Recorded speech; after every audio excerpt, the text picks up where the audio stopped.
نحمده ونصلي على رسوله الكريم اما بعد فقد قال الله تبارك وتعالى في القرآن المجيد والفرقان الحميد اعوذ بالله من الشيطان الرجيم بسم الله الرحمن الرحيم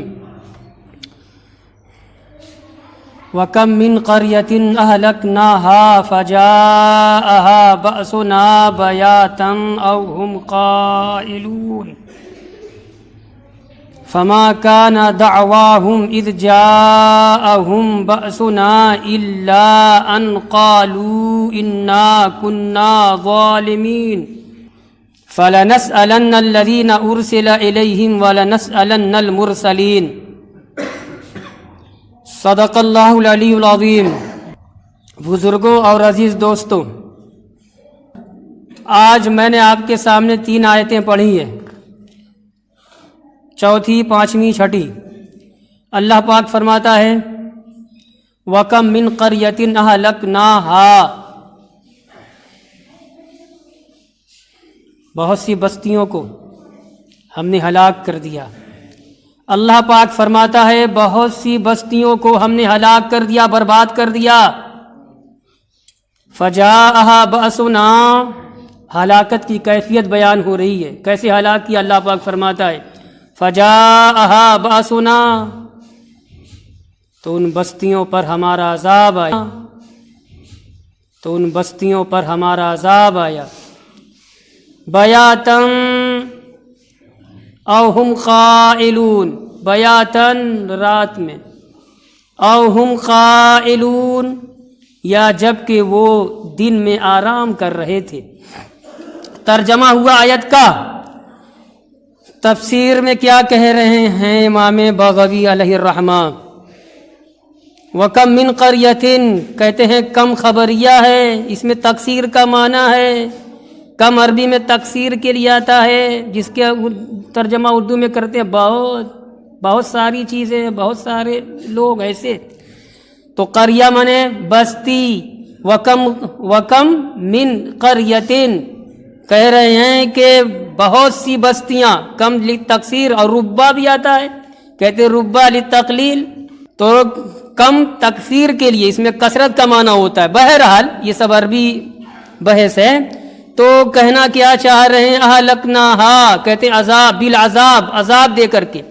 اللہ پاک فرماتا ہے بہت ساری بستیوں کو ہم نے ہلاک کیا۔ کیسے؟ عذاب ڈال کر کے، عذاب نازل کر کے۔ اور عذاب کب آیا؟ قرآن نے یہاں 2 وقت بیان کیا ہے۔ وَكَمْ مِنْ قَرْيَةٍ أَهْلَكْنَاهَا، اور بہت ساری بستیوں کو ہم نے ہلاک کر دیا۔ فَجَاءَهَا، تو آیا ان بستیوں پر، بَأْسُنَا، ہمارا عذاب، بیاتن، رات میں، او ہم قائلون، یا اس وقت جب کہ وہ یعنی بستی والے قیلولہ کر رہے تھے، کہہ رہے ہیں کہ اللہ پاک فرماتا ہے کہ ہلاک کر دیا، یعنی عذاب ہم نے بھیجا، کم تکثیر کے لیے، اس میں کثرت کا معنی ہے، بہت ساری بستیاں۔ اب کہتا ہے قرآن فجاء بأسنا، تو آیا ان بستیوں پر ہمارا عذاب۔ بستیوں پر آیا عذاب، آیا تو بستی پر عذاب آنا، بستی والوں پر عذاب آنا ہے کہ نہیں؟ ورنہ جو بغیر، جو جاندار نہیں ہے، جو چیز غیر جاندار ہے، اینٹ ہے، پتھر ہے، وہاں عذاب نازل کرنا مقصد نہیں ہے، مکان پہ نہیں، مکین پہ۔ تو شہر اور بستی سے مراد شہر اور بستی والے جو ظالم لوگ تھے، یہ مطلب ہے، ٹھیک ہے، عذاب ہونا۔ اب ایک سوال یہ ہے کہ یہ 2 ہی وقت کی کیوں تخصیص کی؟ رات میں عذاب آیا یا اس وقت جب کہ وہ دن میں آرام کر رہے تھے؟ قیلولہ سنتے ہو نا، قیلولہ کرنا، یہ دن میں جو ہم اردو میں کہتے ہیں دوپہر، جب دن کا آدھا حصہ ہو جاتا ہے، آدھا باقی رہتا ہے، دوپہر ہوتی ہے، چلو بھائی تھوڑا کام سے ہٹے، کچھ اپنا کھانا پینا کیا، آرام کیا، ہے نا؟ تو نیند آئے یا نہ آئے، قیلولہ وہی سمجھا رہے ہیں۔ لغت کے بہت بڑے امام کا حوالہ دے کر کے حضرت امام بغوی کہہ رہے والقیلولہ، اور قیلولہ کہتے ہیں استراحت نصف النہار، دن کے بیچ میں نصف نہار میں جو آرام کیا جاتا ہے اس کو قیلولہ کہتے ہیں۔ تو رات میں بھی سونا اور دن میں قیلولہ والا سونا۔ تو میں نے آپ کے سامنے سوال یہ قائم کیا کہ یہی دونوں وقت ہی قرآن نے کیوں ذکر کیا کہ عذاب آیا رات میں آیا یا کہ جب وہ قیلولہ کر رہے تھے؟ مطلب یہ ہے کہ انسان بہت اکڑ پھو میں رہتا ہے، بہت آرام سے تھے، کھراٹے لے کر رات کو سو رہے تھے یا دن میں جو ہے قیلولہ کر رہے تھے، بالکل کیا استراحت، آرام، اور آگے عذاب۔ یعنی وہ سوچ بھی نہیں سکتے تھے کہ ہمارے اس قیلولہ میں دن کا یا رات کی جو نیند ہے اس میں خلل واقع ہوگا اور اس میں بدترین عذاب آ جائے گا کہ پھر ہماری پوری کی پوری بستی تہس نہس کر دی جائے گی، الا ماشاء اللہ چند لوگ بچیں گے۔ وہی کہتے ہیں وَمَعْنَ الْآيَةِ أَنَّهُمْ جَاءَهُمْ بَأْسُنَا وَهُمْ غَيْرُ مُتَوَقِّعِينَ، انہیں توقع بھی نہیں تھی، ان کی سوچ بھی اس طرف نہیں گئی تھی کہ ہماری یہ آرام کی نیند جو ہے بیکار ہو جائے گی اور عذاب آ جائے گا۔ اب کچھ بحث عربی والی کی ہے انہوں نے، تو خلاصہ کلام یہ ہوا کہ انسان کو عقل فو میں نہیں رہنا چاہیے، اپنی استراحت اور آرام والی ساعت اور گھڑی اور وقت کو بھی وہ غنیمت سمجھے۔ اسی لیے اسلام نے کہا ہے اپنے ماننے والوں سے سوو بھی تو ایسے سوو، اٹھو تو ایسے اٹھو، ہے کہ نہیں؟ تو اس میں سونا ہمارا خدا نہ خواستہ، بات تو عذاب کی ہو رہی ہے، ہم اب مسلمان کی زندگی کو سامنے رکھ کر سمجھانا چاہ رہے ہیں کہ سوتے سب ہیں، کافرین بھی سوتے ہیں، بھئی رات سب کے سونے کے لیے ہے، مسلمان بھی سوتے ہیں، تو ہمارا سونا تو اللہ کا شکر ہے کہ ہم تو اس کے نام لیوا بندے ہیں۔ اب اگر عذاب تو دور کی بات، اگر موت بھی آ گئی اور ہم سوئے ہیں اسلامی طریقے پر، یہ موت بھی اچھی مانی جائے گی، ہے نا؟ یہ ہے۔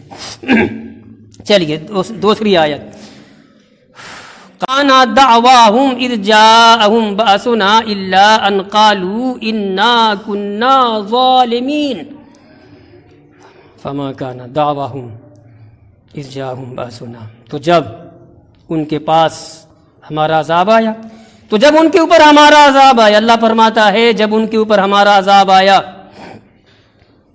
تو ان کی پکار کچھ نہ ہوئی، کچھ بول نہ سکے، الا ان قالوا، مگر یہی بولے، انا کنا ظالمین، کہ بے شک ہم لوگ ظالم تھے۔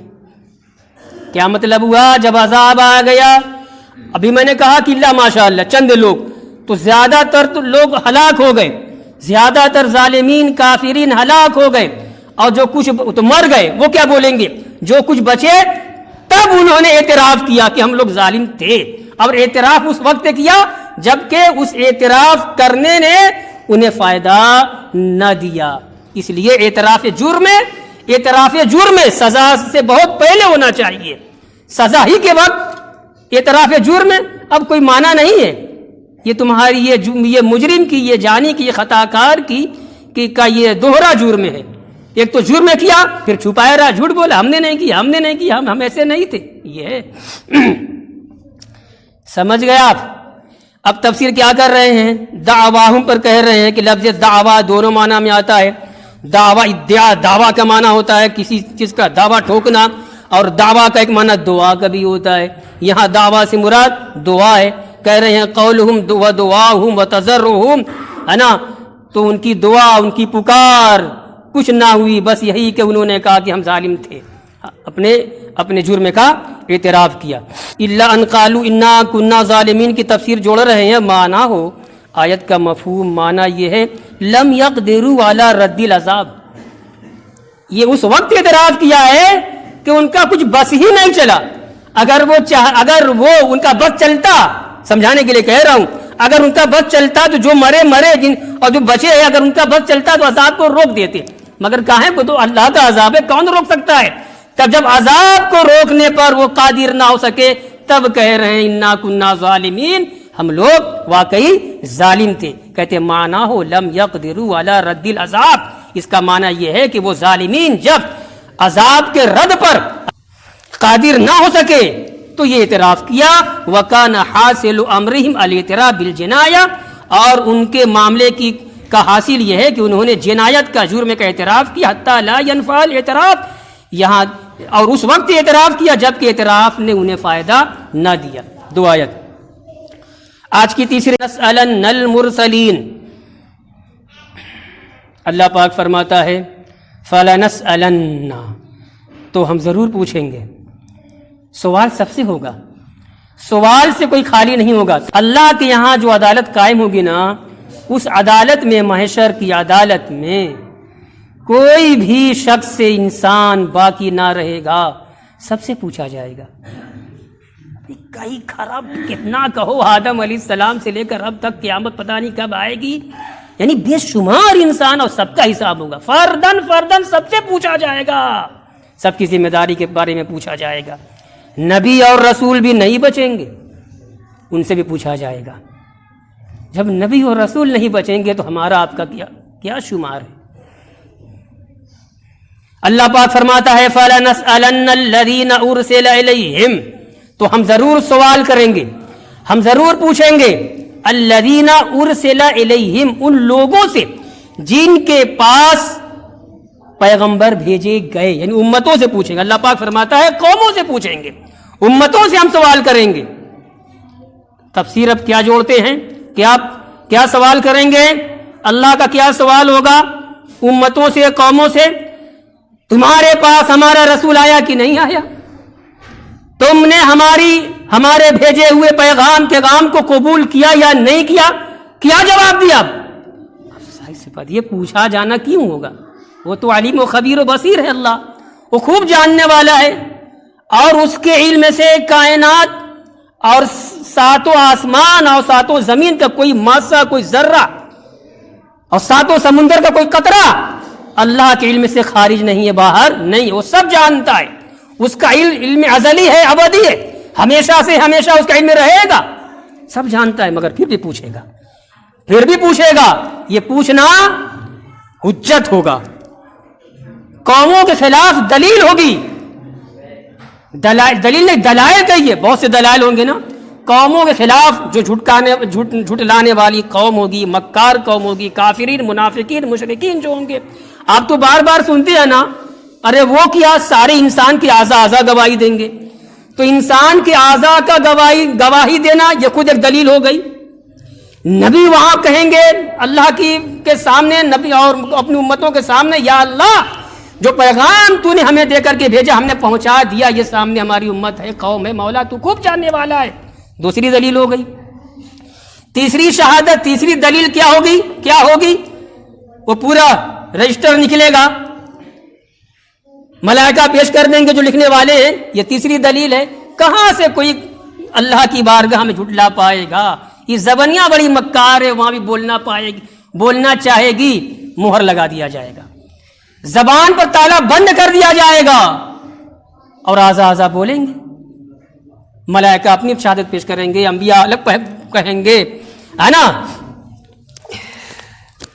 تو اللہ پاک نے فرمایا فَلَنَسْأَلَنَّ الَّذِينَ أُرْسِلَ إِلَيْهِمْ، تو ضرور ہم پوچھیں گے ان لوگوں سے جن لوگوں کے پاس بھیجے گئے۔ کون بھیجے گئے؟ نبی بھیجے گئے۔ تو قوموں سے پوچھا جائے گا، قوموں سے سوال ہو گیا، وہی آیت ہے، اب آیت کا دوسرا جز آگے، وَلَنَسْأَلَنَّ الْمُرْسَلِينَ، اور ہم ضرور پوچھیں گے، اللہ پاک فرماتا ہے وَلَنَسْأَلَنَّ الْمُرْسَلِينَ، اور ہم ضرور پوچھیں گے رسولوں سے، ہم نے تمہیں پیغام دیا تھا، تمہیں رسول بنایا تھا، تم نے اپنی قوم کو پیغام پہنچایا کہ نہیں پہنچایا ہمارا؟ انبیاء تو کہاں جائیں گے؟ رب کی بارگاہ وہ بارگاہ ہے، وہاں مکار انسان باز نہیں آئے گا، وہ جھوٹ بولنا چاہے گا، مگر اللہ والے لوگ وہ تو ایک سوال کو سن کر کے تھر تھر کانپیں گے، روئیں گے۔ اور سورہ مائدہ میں گزرا ہے نا، سورہ مائدہ میں پورا واقعہ گزرا ہے، حضرت عیسیٰ علیہ السلام کا تذکرہ، وہ دوسرا سوال ہوگا جو آج کی عیسائیت ہے، سبق لے، وہ عیسیٰ کو خدا مانتے ہیں، عیسیٰ کی والدہ مریم کو خدا مانتے ہیں، تثلیث کے قائل ہے، خدا تین کا تیسرا ہے، خدا بھی خدا ہے، اللہ ہے، اور مریم بھی اللہ ہے معاذ اللہ، اور عیسیٰ بھی اللہ ہے، تین خدا مانتے ہیں نا، تثلیث کا عقیدہ سلیم لگائے رہتے ہیں۔ تو میدان محشر میں نے بتلایا تھا نا، دوہرا دے رہا ہوں، چونکہ سوال الہی ہوگا نا، نبیوں سے بھی پہنچایا کہ نہیں پہنچایا، اور عیسیٰ سے ایک اور سوال ہوگا، تم نے کہا تھا عیسیٰ، تم نے کہا تھا کہ مجھے اور میری ماں کو بھی اللہ مان لینا، ہے نا، گزرا ہے نا۔ تو حضرت عیسیٰ علیہ السلام اتنا کانپیں گے، لرزہ برندام ہو جائیں گے، روئیں گے کہ ان کا رونا صرف آنکھ سے آنسو نہیں بہے گا، یہ جو باڈی جسم بدن ہمارا ہے نا وہ مسام ہوتے ہیں باریک باریک باریک. یہ جو جھلی ہے نا یہ کھال پلاسٹک کی طرح بالکل چکنی نہیں ہے کلین نہیں ہے, اس میں مسام ہوتے ہیں جیسے کپڑا ہوتا ہے کہ پانی ڈالو چھن جائے گا, یہ اس کو مسام کہتے ہیں. اور پلاسٹک لگا دیجئے ڈالیے پانی گرے گا نہیں پلاسٹک سے. میں بتلانا یہ چاہ رہا ہوں انسان کے اندر کروڑوں مسام ہوتے ہیں اور سب مسام سے عیسیٰ علیہ السلام کا آنسو نکلے گا. اور یہ آنسو نکلنا پانی والا آنسو نہیں ہوگا, خون کا فوارہ جاری ہوگا خشیت الہی سے عیسیٰ علیہ السلام کو. ایسے ہی اور بھی انبیاء کرام اور رسولان نظام سے جب پوچھا جائے گا کہ دعوت و تبلیغ کا کام کیا کہ نہیں کیا, نبوت اور رسالت بندوں کو میری پہنچائی کہ نہیں پہنچائی, تو نبی لوگ کانپ جائیں گے, مولا تو خوب جاننے والا ہے, ہم نے واقعی یہ کام کیا, تیرا فریضہ اور تیرا حکم ہے تیرے بندوں تک پہنچا دیا جس قوم کے پاس تو نے مجھے بھیجا تھا. کیا گواہی ہے, کیا گواہی ہے, کیسے میں مانوں؟ وہ خوب جاننے والا ہے, خوب جانتا ہے, پھر بھی پوچھے گا کیا گواہی ہے کوئی شہادت گواہی؟ معلوم ہے کیا ہوگا؟ یہ تلک الرسول میں نے بتلایا تھا, تلک الرسول فضلنا بعضهم علی بعض میں پوری تفسیر گزری ہے, تفسیری واقعہ گزرا ہے. اب لوگ وہاں انبیاء کرام, یہاں قرآن کہہ رہا ہے وَلَنَسْأَلَنَّ الْمُرْسَلِينَ, پوچھیں گے رسولوں سے بھی مرسلین سے بھی. کیا پوچھیں گے؟ پہنچایا کہ نہیں پہنچایا میرا پیغام؟ کہیں گے ہاں پہنچایا مولا تو خوب جاننے والا ہے. میں تو جاننے والا ہوں, دنیا میں نے قانون بنایا تھا, قانون ضابطہ اصول بنایا تھا, کوئی بات اپنی پیش کرنے کے لیے دلیل, کیا دلیل ہے, کیا شہادت ہے, کیا گواہی ہے؟ اب وہاں پہ انبیاء کرام گواہ تلاش کریں گے. وہاں کوئی گواہ ملے گا کیا؟ ملیں گے, ہم ملیں گے, آپ ملیں گے, امت محمدیہ کی ہر افراد, تمام افراد ملیں گے, وہ پیش کیے جائیں گے. وہ لائن نبی لائے گا امت محمدیہ کے افراد کو, یا اللہ میرے پاس یہی گواہی ہے, یہی شہادت ہے کہ میں نے اپنا کام کیا ہے. سوال اس سے ہوگا شہادت دیتے ہو, گواہی دیتے ہو کہ فلاں نبی نے اپنا کام کیا ہے, فلاں نبی نے اپنی رسالت پہنچا دی, پیغام اللہ کا پیش کر, تم کیسے گواہی دیتے ہو؟ وقت پر موجود تھے, معاملات کو دیکھا سنا تھا, کہا ہم کہیں گے, آپ کہیں گے, امت محمدیہ کے افراد کہیں گے مولا تو نے قرآن نازل کیا تھا اور اسی قرآن میں تو نے ان انبیاء کرام کا تذکرہ فرمایا تھا کہ فلاں نبی اپنے قوم کے پاس گیا, فلاں نبی اپنے قوم کے پاس گئے, ان لوگوں نے اللہ کا پیغام اپنی قوموں کو پہنچایا, ہم اس قرآن پر ایمان لائے اور اسی قرآن کے بتائے ہوئی آیتوں پر ہمارا ایمان ہے, اور ہم یہ گواہی دیتے ہیں کہ تیرا کلام سچ ہے, برحق ہے. اللہ فرمائے گا سچ ہے, یہ گواہ قبول ہے. یہ ہے وَلَنَسْأَلَنَّ الْمُرْسَلِينَ, اور ہم ضرور پوچھیں گے رسولوں سے.